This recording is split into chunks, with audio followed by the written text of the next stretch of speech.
The Old Man Who Never Need No Help. This is a story that takes place in a little rural town, a town where the civilians had to work the land and tend to the animals in order to eat, and chop the wood and draw the water from the well in order to drink and be warm. And in this town lived an old man that insisted on doing everything himself. And it was such a shame, too, because the people of this town were very keen to help. Whenever the old man's chicken ran away, or he struggled to draw water up from the well, he'd always say the same thing: "I don't need no help." It continued like this for many years, to the point where the townspeople stopped offering their help to the old man in fear of being yelled at. He wasn't exactly sure why he didn't like being helped. All he knew is that a great feeling that he didn't like and couldn't name rose up inside him whenever he imagined accepting assistance. But the old man's story doesn't end there. Everything changed for him on the day he decided to go apple picking. "I'll pick this one and this one. There, my basket is full. Now it's time to head down. One step and two step. Wah!" The old man had taken a hard fall and spilled his apples everywhere. The townspeople looked at him, concerned, but never offered their help.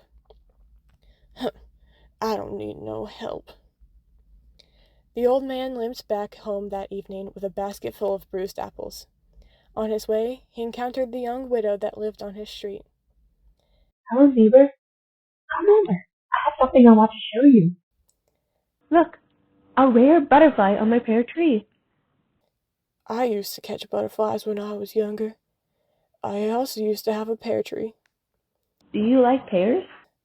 "I do. They're my favorite." The old man smiled, for he hadn't been asked about his interests or his opinions in a long time. The two of them stood there for a while and talked about fruit trees and childhood memories. Then the old man went home, happier than he had been before.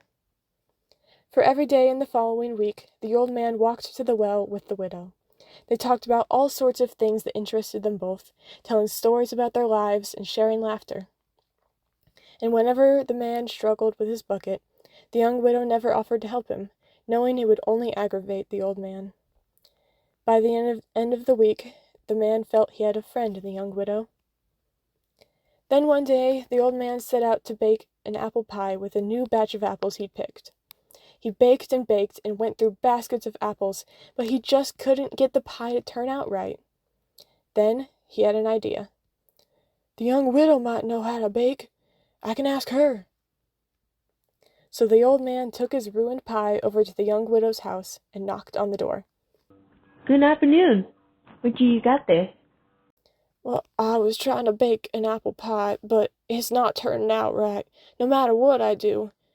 I was thinking you might know how to bake." "Are you asking for help?" The old man stopped. She was right. He was about to deny it when he realized that terrible feeling he felt at the thought of asking for help, strangely, wasn't there. With his new friend, it was different.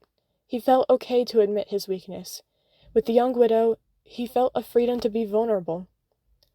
"Well, I guess I am. Would you please help me with my pie?" The young widow smiled. "Yes, of course. I thought you would never ask." The end.